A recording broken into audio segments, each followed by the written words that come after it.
این هفته خبر تو خبر داره براتون از دلواپسی‌های زنجیره عظما که همچنان ادامه داره و روز به روز بیشتر میشه. این وسط تنها کاری که از آخوندا برمیاد تکرار همون هارت و پورت‌های همیشگیه. ترامپ از برجام خارج میشه. این پیشبینی وزیر امور خارجه کشورمونه که گفته حدس میزنم ترامپ در گزارش اکتبر پایبندی ایران به برجام رو تایید نکنه. ظریف در مصاحبه با گاردین و فاینانشال تایمز در عین حال هشدار داد اگر برجام از بین بره ایران دیگه مجبور نیست محدودیت‌ها رو رعایت کنه و با فناوری هسته‌ای پیشرفته تر از گذشته ظاهر میشه. این مم جواد ظریف فکر کرده با این به پر کردن ها میتونه نظام رو در ببره، اما خبر نداره که دوره این دورخیزهای مسخره گذشته.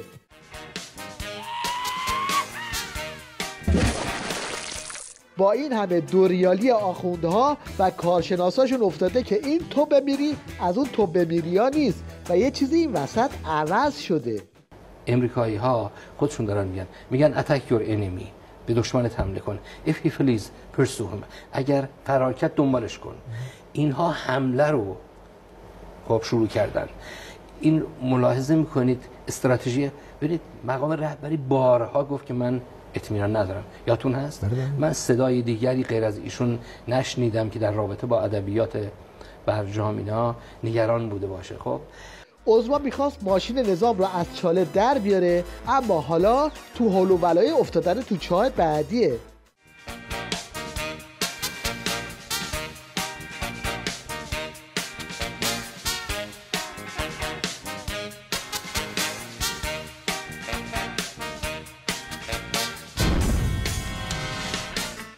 ای کاش همه داستان به چاه برجام ختم میشد. این وسط با این مصیبت برشام چه کار میخوان بکنن؟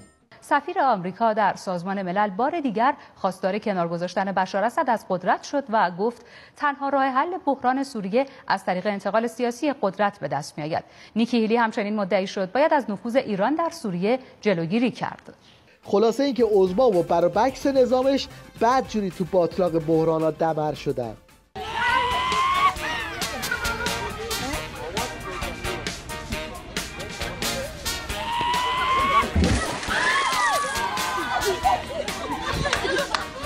طبق معمول پاسدارا دست به کار شدن تا با تلمبه سوریه و عراق بسیجی‌های پنچر رو باد کنن. کسی حاضر نیست فداکاری بکند، کسی حاضر نیست برای آمریکا جان خودش رو برباد بدهد. اما در این طرف صدها هزار جوانان آماده شهادت داریم که بارها گفتیم در اعزام به نقاط مختلف جبهه حق و باطل، سوریه و عراق و لبنان و دیگر جاها ما رو همیشه شرمنده خودشون میکنن و تحت فشار دارن. به جای این روزا اگر 4 تا از این فیلم‌های هندی برای بسیجی‌ها نشون بدن احتمالا تاثیرش بیشتره ها.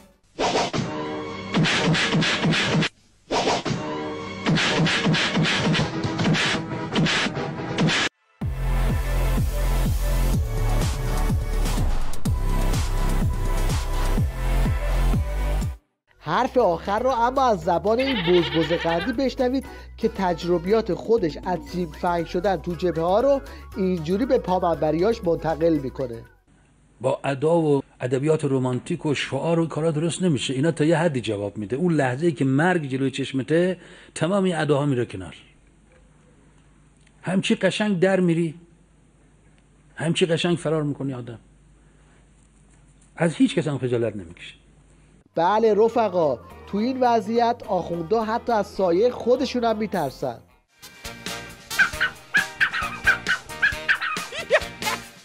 وقتی آمپر ترس بسیجی‌ها بالا میره اون وقته که شک به جونشون میفته و جیغ پاسدار سلیمانی رو هم به هوا میبره. سردار سلیمانی گریزی هم به شبه افکنی‌ها درباره دفاع مقدس زد و گفت برخی افراد با اغراض سیاسی شبهاتی مطرح می‌کنند که اصلاً جای پرداختن نداره. البته الان وضعیتی شده که دیگه حاج قاسم هم نمیتونه سر بسیجی‌های وارفته از این کلاه بذاره.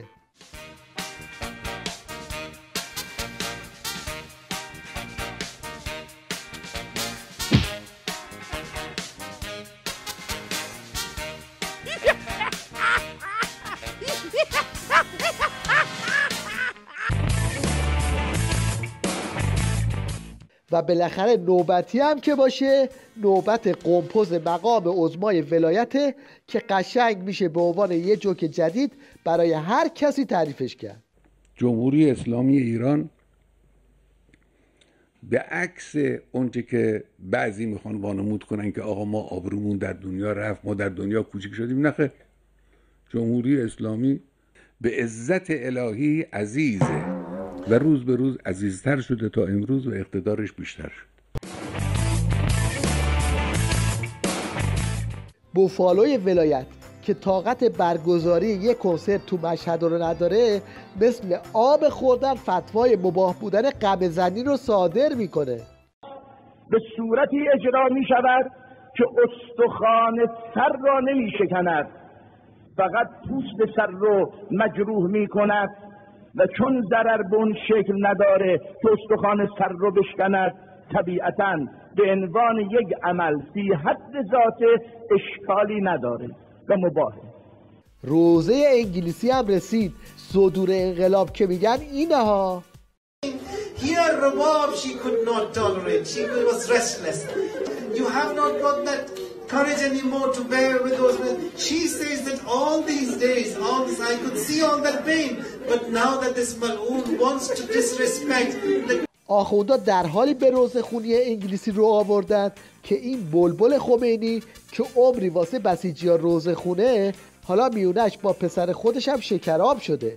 فرزندانتون چی؟ آقا محمد علیه که معرف حضور همه هست تو فضای مجازی، خیلی فعال. البته ایشون خب مریض، حال اختلاف دیدگاه داره باشه. اختلاف دیدگاه داریم، اصلا من قبولش هم ندارم تو دیدگاه ها، یعنی ما دو خطیم مثلا. اونم که توی جلو رهبری خوندیم اون واقعیت داشت، یعنی من واقعا ازشو براءت جستم، از تفکرش ها یه باره، دو باره، سه باره، چند باره من توجیه کنم. هی مکرر سری بحثا گوش نمی‌کرد. گفتم بالاخره ببین من یه کاری رو میکنم که نباید بکنم ها، بی تعارف میش گفتم ها. خب گوش نمی‌کرد تا آخرش مجبور شدم اون شعر رو محضر آقا خوندم. منم که در دل طوفان به نوح مینازم، شبیه نوح به اولاد دل نمی بازم.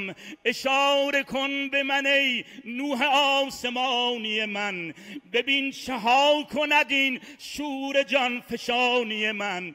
ببین چگونه دهم سر پسر که چیزی نیست، به راه دوست تمام جهان پشیزی نیست. دیگه الحمدلله فعلا قبول کرده، اگه گوش بده تا ببینیم حالا. اینجوریه. البته شکافی که تو خانواده‌های پاسدار افتاده ناشی از یه شکاف بزرگتره که تو رأس نظام اتفاق افتاده. یه نمونش رو با هم ببینیم. باز معلومه وقتی با بنده و همکارانم که مدیران ارشد کشوریم بالاخره حرفمون رو میتونیم این ور اونور بزنیم، با ما اینجوری برخورد میشه، با مردم عادی چجوری برخورد میشه؟ چطور مردم امید دارن که حقشون در قوه قضاییه استیفا بشه؟ نیاز به سند نیست، نیاز به مورد نیست که گرچه سند هم داریم ما. این هم نظر عظما درباره مموتی که از زبون پدرزن مجتبی‌شون نقل شده. آقای احمدی نژاد یک کامپیوتریه، یه رایانه‌ایه که ما نرم افزارشون نداریم و اصلا نمیتونیم پیش بینی بکنیم که چی اتفاقی میفته. الان تو این وضعیت عظما به شلنگ خونه‌شون هم باید شلیک کنه.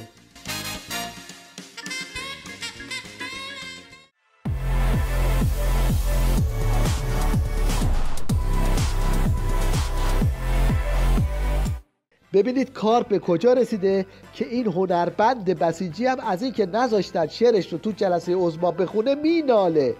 کامنت مجری هم از دست ندید. یک سال که به من اجازه داده نشد یک اثری رو بخونم و من اعتراض کردم، بعد جلسه که تمام شد بعضی از دوستانم خیلی معترض بودن. آقای وحید اومدن صدا زدن گفتن حضرت آقا کاری دارم با شما. من رفتم، آقا گفتن چی شد شما اعتراض کردین؟ گفتم حضرت آقا ما شعری داریم به قول حاج مرتضی سرهنگی میگفت ما که تو سیراب شیردون نظام بزرگ شدیم، اگه ما مصلحت رو نمیدونیم دیگه کی میدونه؟ بعد آقا گفتن شما که از این شعرها اینجا زیاد خوندین آقای جزاریان. درست هم میگن. آقا خیلی روشن فکرتر از بعضی از مدیران میانی هستند و کاش این بعضی از این حضرات نبودن و راحت‌تر میتونستیم با این مرد فرهیخته بزرگ که سکان انقلاب در دستش هست حرف بزنیم، صحبت کنیم که البته ساندیس خورا راهپیمایی کردن که شعار ضد آمریکایی بدن. این سوتی دست جمعی از توش در اومد. حمایت از آمریکا پیام انقلاب است.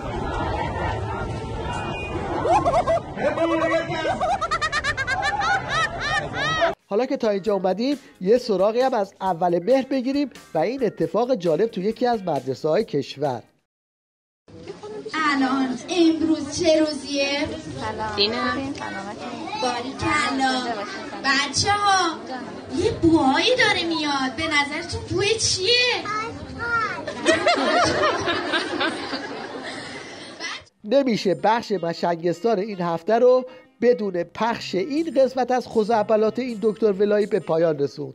ببینید تو روز روشن تو قرن 21 چه چرند و پرندی تحویل مخاطباش میده. فکر میکنید به همین سادگی بز آوردن برای چی تو این مملکت؟ تا دیروز نمیگفتن مگه بزها همه چی رو نابود میکنه که دروغ بود؟ مگه نمیگفتن؟ چی شد الان بز وارد کشور کردین؟ مثل تریاک. یه زمان تریاک میدادن به مردم، میگفتن بکش مجانی، شیرشو میخرم ازت. حالا بزای سرطانزا، بیماریزا، بزی که ژن عنکبوت زدن. اول اومدن این مرد عنکبوتی انقدر نشون دادن که نسل جوان قبول کنه عنکبوتی رو، بگه خب این بزم اگه شیرش ما بخوریم ما هم میشیم مرد عنکبوتی. بعد حالا بز عنکبوتی آوردن تو این مملکت، 2 روز دیگه میخوری این ژن عنکبوت میره تو شیرشی که خوردی میره تو ژنت، بعد از تو ژن تو میره تو ژن بچت. فردا میبینی همه جاش مثل بز پشموبیلی در آورده. فکر و تفکرش هم این عنکبوته.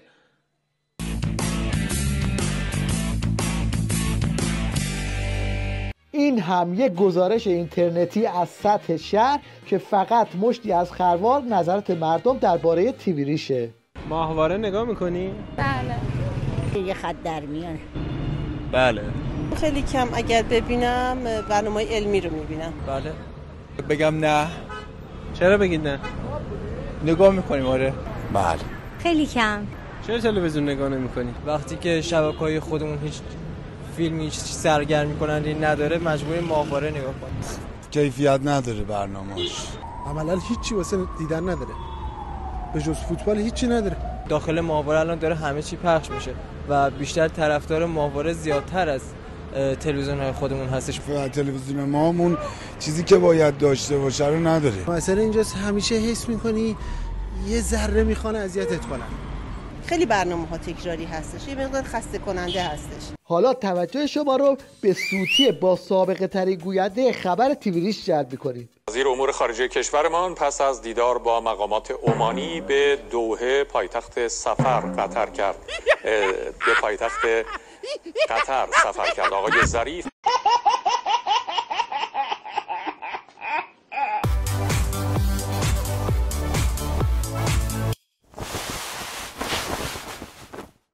در پایان این شما و این بابا بزرگ ژیمناست که یه بار دیگه ثابت کرد دود از کنده بلند میشه.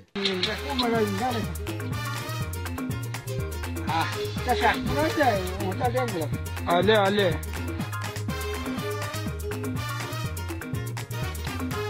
اوه داشتی هم میشه نمیدونم.